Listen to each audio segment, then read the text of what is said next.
membiarkan anak berbuat salah itu juga bisa bikin orang tua jadi bertanggung jawab terhadap kesalahan anak kan. Jadi ya mungkin kalau Mas Hendra bilang bisa jadi seks bebas, bisa jadi ke narkoba gitu kan.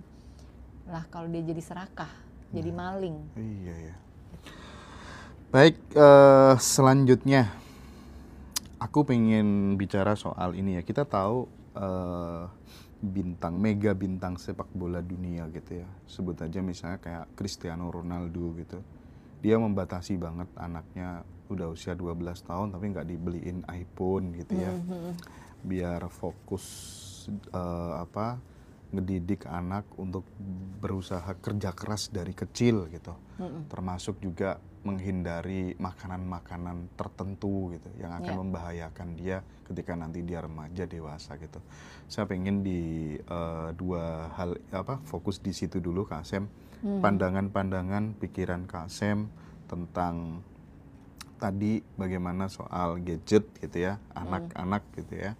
Terus tentang bahaya industrialisasi makanan di republik ini untuk masa depan anak. Silakan Kak Asem. Tentang makanan atau pembatasan nih. Sebenarnya kalau berkaitan sama orang tua, fungsi orang tua memang melindungi anak-anaknya ya. Jadi perlu ada ya aturan yang tegas karena kita mau membentuk anak ini jadi apa nantinya. Cristiano Ronaldo juga kalau nggak salah dia cerita dia pernah ngasih anaknya dan ternyata nggak digunakan dengan baik, akhirnya makanya dia ambil semuanya dan dia training anaknya dengan sangat dibatasi untuk sosial media dan makanan tertentu. Betul. Aku pun sama anakku juga membatasi makanannya dia. Walaupun belakangan kayak ya udah deh agak dilus karena kalau nggak takut dia tertekan kali ya. Kan dia daripada dia nyoba di luar ya udah deh coba di rumah, tapi dia udah ngerti konsep kita harus membatasi gitu. Ada dietnya lah gitu. Misalnya kayak minum boba gitu.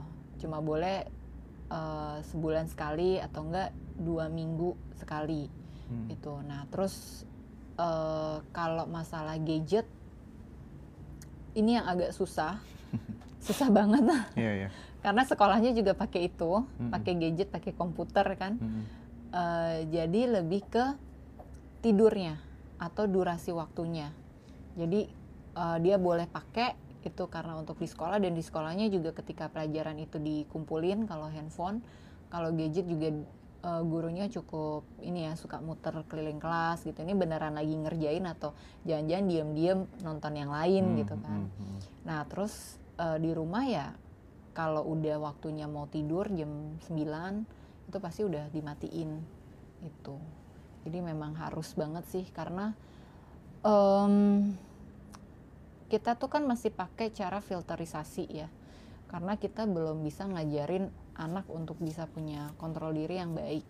Kita sendiri orang dewasa kadang juga nggak punya kontrol diri yang baik karena ya dulu mungkin mainan kita ngobrol, ketemu banyak orang, nongkrong gitu. Sekarang nongkrongnya di gadget, saling kirim-kiriman konten gitu kan, ngobrolnya di situ gitu. Bisa jadi itu juga cerminan dari diri kita. Nah makanan sendiri itu memang yang aku tahu gitu ya, kita harus menghindari kalau bisa itu yang terpapar sama plastik. Gitu. Minum di botol nggak bagus dong berarti. Katanya kan kalau yang di botol plastik jangan terkena sinar matahari langsung gitu. Terus udah gitu makanan-makanan yang mengandung MSG tinggi gitu. Tapi gula juga termasuk gitu kan. Aku sendiri itu termasuk orang yang diet gula dari aku umur 18 tahun. Jadi ketika aku minum teh itu aku sebisa mungkin tidak menggunakan gula apapun. Tapi memang tehnya jadi ya kadang teh yang biasa, teh celup atau enggak yang ada rasanya gitu. Terus kalau minum kopi itu jarang banget. Setahun mungkin cuman 3 kali minum kopi. Kenapa Kak? Memang lambungku nggak kuat. Gitu ya. Jadi aku akan lebih milih minum jahe daripada itu. Terus tubuh kita itu karena dengan makanan yang banyak diolah dan lain sebagainya rentan mengalami inflamasi peradangan. Jadi aku juga banyak mengkonsumsi makanan yang anti inflamasi kayak kunyit gitu. Terus jamu-jamuan biasanya anti inflamasi. Aku menghindari banget juga obat. Jadi kalau sakit misalnya flu gitu, aku cenderung lebih milih minum suplemen atau vitamin dibandingkan minum obat. Kecuali emang udah terpapar dan dokternya udah bilang, nih kamu harus minum antibiotik nih, ya udah kita minum gitu. Itu penting banget sih, dan tahu kondisi tubuh kita itu akan jauh membuat kita memahami kondisi kira-kira tubuh anak kita seperti apa. Pernah ada beberapa yang cerita sama aku, kayaknya anaknya tuh sulit konsentrasi dan lain sebagainya, dan ternyata setelah periksa lebih dalam gitu ya, digali lebih dalam lagi, ternyata anaknya tuh susah makan, sangat picky sekali. Ya maunya nggak makan daging, maunya cuma makan sayur. Bagus gitu kan, tapi anaknya jadi prestasi belajarnya menurun. Dipikir ada gangguan belajar. Nah, aku cuma minta sama teman-temanku yang cerita tentang kondisi anaknya ini, coba deh diperiksa ke dokter gizi atau dokter anak, dicek lab. Itu anak kenapa secara kondisi biologisnya dia. Nah, ternyata benar malnutrisi. Ketika anak malnutrisi, tubuhnya juga nggak berkembang dengan optimal. Jadi mau nggak mau kita harus benahi nutrisinya dulu.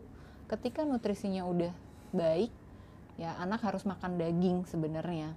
Kenapa harus makan daging? Karena otaknya butuh asupan itu untuk dia bisa berpikir, untuk dia bisa mengembangkan konsentrasinya dia dan menerima apapun yang diajarkan, sebetulnya kayak gitu ya.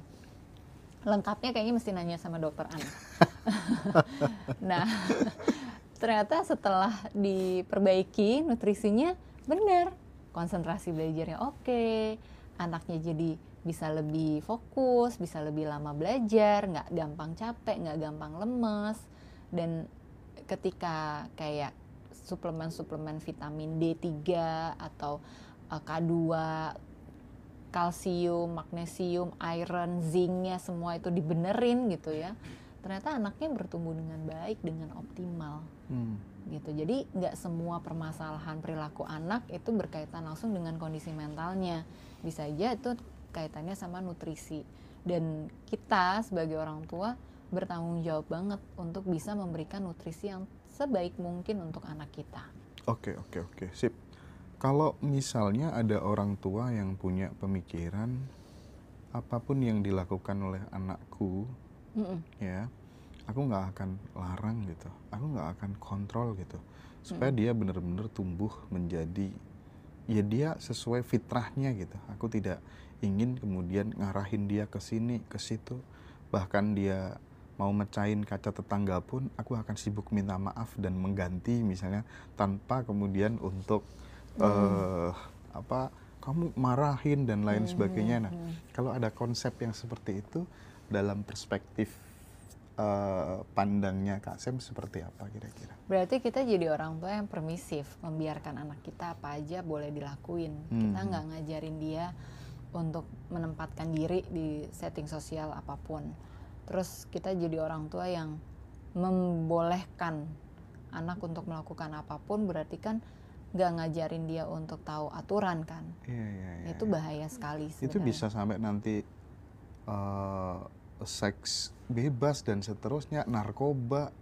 Karena memang nggak ada kontrol gitu kan? Ya, yang buruknya ke arah situ ya. Tapi yang biasanya sekarang sering terjadi kayak bikin orang geleng-geleng.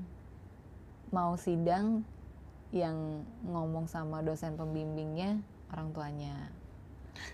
Mau ngelamar terjadi kerja, di mana-mana tuh sekarang. Iya kan, ngelamar kerja orang tuanya yang ngantriin. Betul.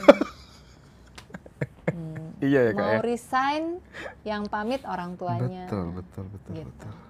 Nah itu nggak boleh. Anak kan udah besar semakin mandiri kan.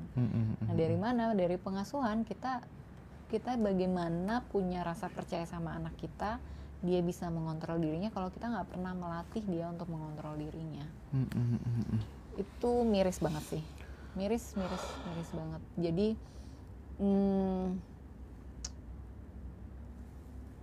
kalau kita membiarkan anak berbuat salah, itu juga bisa bikin orang tua jadi bertanggung jawab terhadap kesalahan anak kan. Jadi ya mungkin kalau Mas Hendra bilang bisa jadi seks bebas, bisa jadi ke narkoba gitu kan. Lah kalau dia jadi serakah, jadi maling. Iya ya. Gitu. Betul juga ya Kak Sem ya. Ya tetap kalau misalnya dia melakukan hal-hal yang itu sifatnya akan membahayakan buat masa depannya, ya kita harus keras dong sama anak gitu. Yang penting nggak kejam gitu ya. Keras dong. Misalnya dia tegas gitu ya. Misalnya malas gitu. Itu kan luar biasa dampaknya untuk masa depannya dia gitu. Iya. Iya kan? Nggak akan bangun kalau belum jam 8 pagi misalnya gitu. Terus itu kita sebagai orang tua udah deh biarin aja gitu, maunya semesta bagaimana gitu.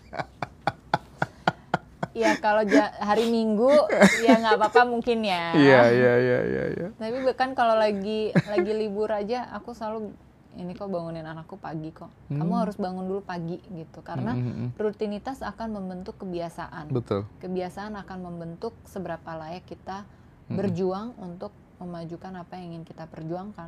Intinya kebiasaan berpengaruh terhadap takdir hidup kita lah ya, nasib kita lah ya. Kurang lebihnya begitu lah ya. Oke. Circle networking yang sangat luar biasa, Samantha Elsener, itu pasti ada tips bagaimana kemudian membangun pola hubungan dengan sahabat, relasi dan seterusnya gitu. Ada sesuatu yang menarik, aku lupa siapa ya, Dale Carnegie itu siapa mengatakan, kamu lebih cepat mendapatkan kawan dalam waktu 2 bulan dengan cara membuat dirimu tertarik kepada orang lain daripada 2 tahun membuat orang lain tertarik kepada dirimu gitu. Artinya kita disuruh memberikan atensi dulu pada orang yang baru kita kenal. Yang jelas ini yang stratanya lebih tinggi daripada kita dong gitu kan. Nah itu bagaimana konsepnya Kak Sem sendiri dalam membangun relasi sehingga kemudian makin hari makin kece gitu, kira-kira gimana Kak Sem? Aduh, nih kalau ngomongin ini jujur loh, aku nggak punya rumus. Nggak punya rumus? Nggak diada-adain soalnya. Gitu ya? Maksudnya gini, ya just being genuine aja sama orang. Oke, genuine ya. Gitu, jadi ya mungkin karena aku dari kecil kali ya, papaku punya panti asuhan, terus dia gitu nemenin dia kerja, dia dealing sama orang tuh seperti apa, mungkin itu yang aku resapi kali ya. Ternyata tuh negosiasi tuh seperti ini, dealing sama orang tuh kayak gini, bisa memberi pelayanan sama orang tuh seperti apa. Mungkin dari situ udah jadi natural di aku, bisa jadi ya. Jadi kalaupun ini yang suka jadi pertanyaan orang ke aku, Mas Hendra, saya lu pernah ngerasa dimanfaatin gak sih? Ya emang kita harus dimanfaatin biar kita bermanfaat. Jadi ya udah gitu, aku nggak mempersoalkan itu sih sebenarnya, kayak mau dia itu bukan tokoh yang besar, aku pasti kalau bisa bantu, aku akan bantu gitu. Misalnya kayak SM gitu, kita mau adain acara nih gitu, tapi kita nggak punya budget gitu, kita iuran misalnya, terus kita ini acara ibu-ibu, ini acara volunteer gitu. Atau misalnya kayak ada beberapa yang ngajakin kolaborasi, Sam kita pengen ngadain acara misalnya webinar atau apa gitu, tapi kita ngitungnya prosentase gimana gitu. Misalnya kayak tergantung nih yang daftar berapa misalnya, atau ya ini butuh banget nih pergi ke psikolog mau konsultasi, tapi budgetnya nggak bisa seharganya Mbak Sam gitu. Terus tapi ini urgent banget nih gitu. Terus ntar kayak oh ya oke, gini-gini gitu. Ternyata dibayarin sama saudaranya. Tapi nanti yang bayar saudaraku gitu. Jadi kayak tips marketing sih sebenarnya, never say no gitu. I'm a yes man sih sebenarnya. Yes man gitu. Yes man. Oke, ayo nih kira-kira yang bisa dikerjain apa gitu. Karena aku merasa semua nggak bisa cuma diukur dari uang aja. Dan networking pun juga seperti itu. Kita dealing sama orang yang taraf ekonominya jauh lebih tinggi daripada kita. Kalau ngitungnya cuma dari uang aja, gue jadinya insecure. Jadinya secara frekuensi kita akan selalu ngerasa nggak layak ada di situ. Sedangkan kalau aku karena tadi just being genuinely, ketika berhadapan sama mereka, ternyata mereka bisa dapat point of view yang berbeda, dapat insight, dan dari insight itu mereka ngerasa kayak, kok selama ini gue nggak terpikirkan ya, kok selama ini gue udah konsultasi kemana, gue nggak nemu orang yang bisa menggugah pikiran gue untuk bisa dapetin yang gue harapkan sama ini karena gue udah buntu banget, tapi dari point of view yang berbeda, sehingga orang itu akhirnya jadi termotivasi. Nah, itu yang lebih buat aku nilai yang lebih bermakna lagi gitu, karena wah orang ini nggak jadi depresi nih gitu kan, wah orang ini akhirnya jadi balik semangat kerja, balik semangat produktif lagi gitu kan, dan itu semua kadang nggak bisa kita ukur dari uang. Menarik. Nah, lagi-lagi soal networking gitu ya. Sebenarnya tipe-tipe teman seperti apa sih yang harus ada di dalam hidupmu dan hidup semua teman-teman yang nonton di Ngaji Roso ini gitu, yang harus ada gitu, dan tipe teman seperti apa pula yang harus menyingkir jauh dari kehidupan kita gitu, supaya kemudian kita ada seleksi lah ya, artinya ini untuk demi kebaikan kita juga gitu. Menurut Kasim gimana? Ya membawa manfaat yang baik ya pastinya. Kalau kita bicara tentang teman, networking tuh kan bagian yang paling luar ya sebenarnya. Karena networking tuh di atas 150 orang. Semakin lama kan semakin mengecil jadinya inner circle. Inner circle kan cuma 5 orang ya. Nah networking tuh nanti bisa maju mundur tuh, masuk ke skala layer kedua atau layer ketiga gitu. Atau ntar dia keluar, tergantung kita seberapa sering berrelasi, ketemu, ngobrol sama networking kita. Prinsipnya gini, kalau udah ada di inner circle kita, berarti ada 5 orang yang sangat berpengaruh besar sama kita. Itu akan sangat mempengaruhi pemikiran kita, emosi kita, pencapaian hidup kita, dan pilihan-pilihan yang akan kita pilih gitu. Kalau kita milih inner circle kita sembarangan, pasti kita rungsing. Kalau kita milih inner circle kita yang yang sudah benar-benar dikurasi, kita akan selalu dapat peneguhan dan selalu bisa ngerasa empowered. Oh iya gitu, mereka ada nih untuk support gue gitu. Oh ya, sama ini gue lupa gue punya kualitas diri yang ini. Oh ya hari ini lagi diajarin, diingetin untuk bisa bersabar dan lain sebagainya, sehingga kita akan selalu bisa membuat diri kita ada di kondisi yang sejahtera, karena kita udah punya nih si 5 orang ini dalam hidup kita, yang mungkin si 5 orang ini nggak sering berkomunikasi sama kita, tapi ketika kita butuh bantuan, mereka ada dan kita bisa tukar pendapat. Dan itu yang terjadi sama aku di 5 circle pertemananku ini. Jadi kayak contoh ya. Udah berapa lama sih bikin inner circle itu? Wah, udah dari SMA. Dari SMA? Dari SMA. Jadi aku tuh, ini sedikit historis lagi ya, kalau berkaitan sama inner circle. Aku punya sahabat dari SD, dari SMP. Tapi begitu aku memutuskan aku mualaf waktu aku kuliah, semua membenci aku. Semua menghujat aku. Gitu. Semua kayak tiba-tiba pergi aja, hilang. Sedih banget gitu. Gara-gara keyakinan gitu ya? Beda kayak lo beneran cuman gara-gara gue pindah agama lo kayak gitu semua gitu. Itu sampai aku dikatain kuntilanak dah. Ya Allah. Dan lain sebagainya gitu. Kayak, ini kan masalah yang personal banget gitu kan. Sementara aku ada satu teman deket yang lebih tua, kalau nggak salah beda usianya sekitar 3 tahun sama aku. Dia dari orang tua yang berbeda agama, dan dia bilang sama aku, Manta, pilih yang baik saat kamu sendirian dan kamu merasa paling tenang, kamu berdoa dengan cara apa. itu benar-benar oh ya berarti gue harus nyarinya tuh yang bikin gue tenang, dan itu yang bikin aku mantep. Oke, kayaknya gue memang akan pindah jadi mualaf karena saat sholat ternyata membuat aku jadi tenang. Jadi sebelum pindah agama tuh udah sholat dulu berarti? Belajar sholat dulu, belajar sholat dulu tanpa doa. Tanpa doa. Oh gitu. Jadi belajar tuh beli buku anak kecil itu loh. Oh iya. Kan doanya nggak tahu kan. Keren, iya, jadi iya, gerakannya iya. dulu gitu. Oh gerakannya gini gitu. Terus dia gitu. Ini jadi cerita itu. Asik dong. Pokoknya akhirnya jadi kayak doa, tahajud, terus bernazar. Nah nazarnya itu dikabulkan sama Allah. Oh, berarti ya udah ini jalannya, dan aku nazarnya tuh waktu itu 2 kali. Bener nih, dikabulin nih. Ya udah, jadinya ya udah deh, kayaknya emang jalannya ini gitu.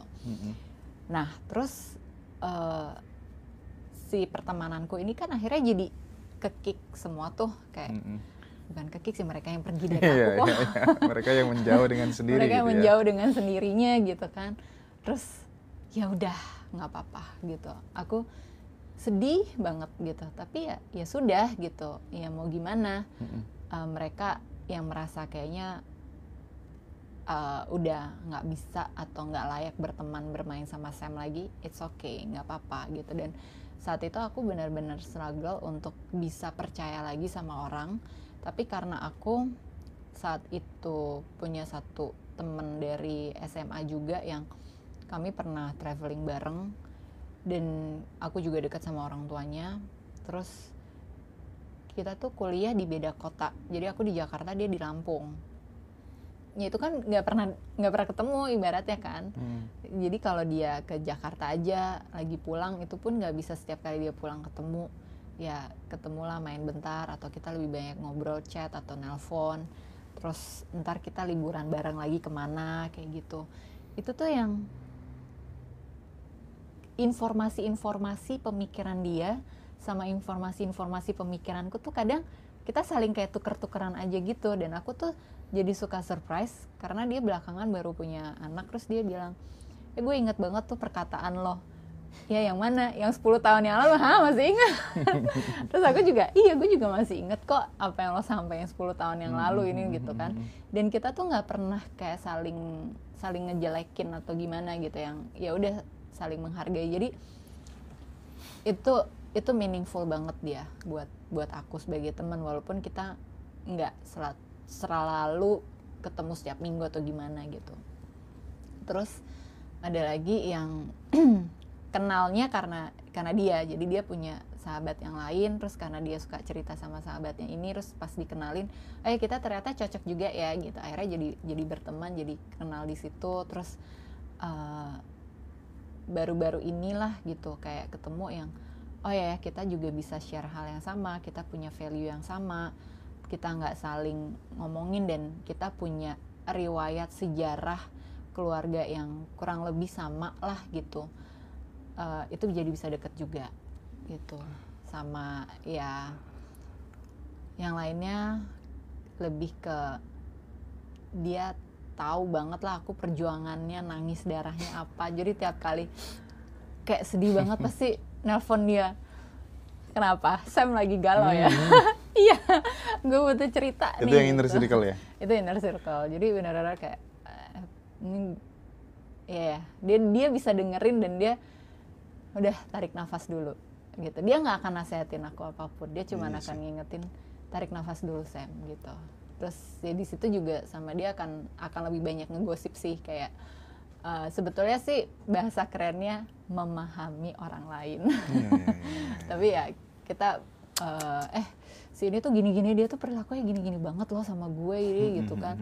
Lo harus gimana ya gini gitu. Jadi bisa masuk gitu. Satu lagi ya banyak dari dia fungsinya untuk belajar ya. Kalau buat aku, kita benar-benar belajar apapun tentang astrologi, tentang metafisika, tentang energi, tentang frekuensi, tentang hidup, tentang politik. Tapi kontennya tuh nggak pernah ngomongin orang ngegosip, tapi kita kontennya belajar. Gitu. Tapi memang tidak dipungkiri sih bahwa kita kadang butuh ya sosok-sosok teman-teman yang sekaligus menjadi mentor gitu ya, mendampingi kita untuk senantiasa bertumbuh begitu ya.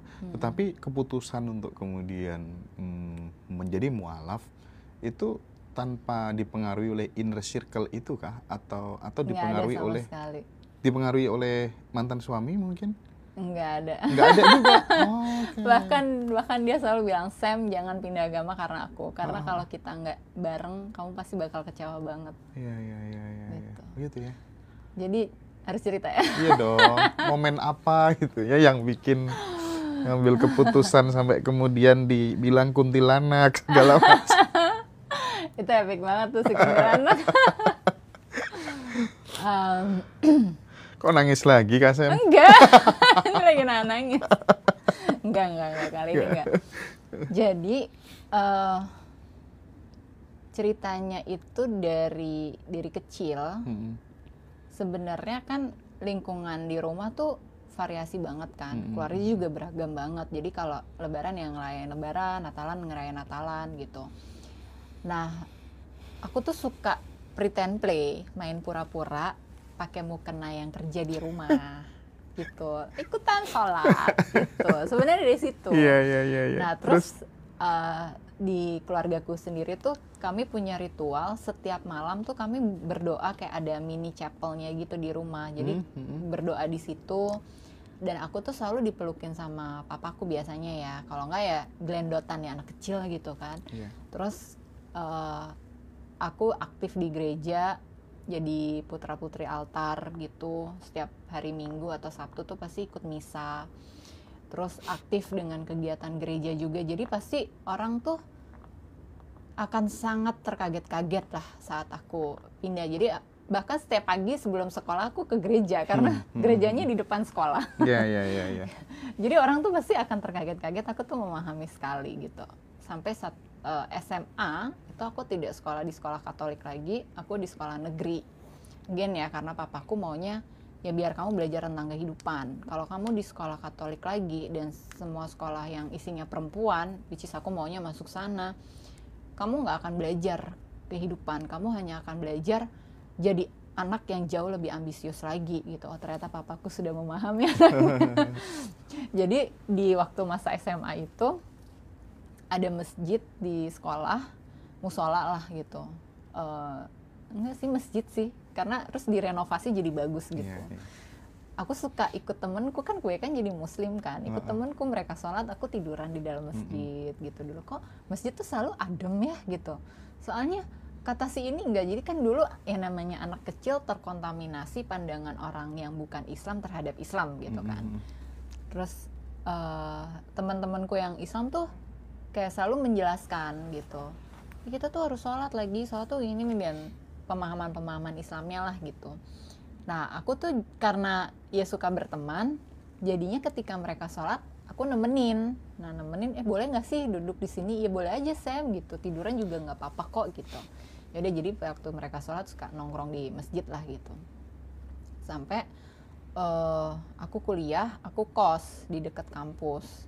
Nah pada saat aku jalan dari tempat kosku ke kampus, bolak-balik pulang pergi gitu, selalu ada masjid kecil ini. Dan suatu ketika si masjid kecil itu memanggil-manggil. Masjid kecil itu maksudnya musola kah? Masjid. Oh, masjid. Tapi ukurannya kecil, maksudnya nggak besar, nggak megah gitu. Iya. Dia memanggil gitu, kayak sini dong masuk gitu. Nah mungkin saat itu aku kayak kangen masa-masa SMA yang sama teman-teman mereka sholat, aku nemenin, duduk-duduk di situ gitu. Keren kan. Tuh. Terus udah gitu, aku kayak jadi penasaran. Jadi penasaran, emang sebenarnya itu seperti apa sih gitu.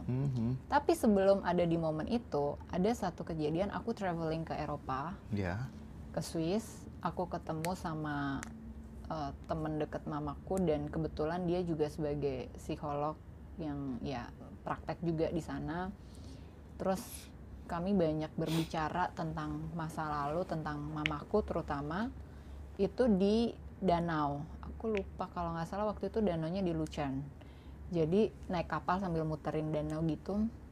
Terus ada satu momen aku mengamati sekeliling dari visual yang kita amati keliling danau itu, kayaknya gue mau pelajari semua agama deh.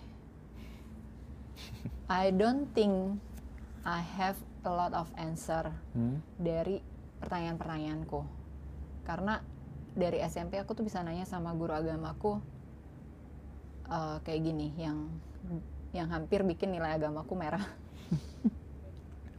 Katanya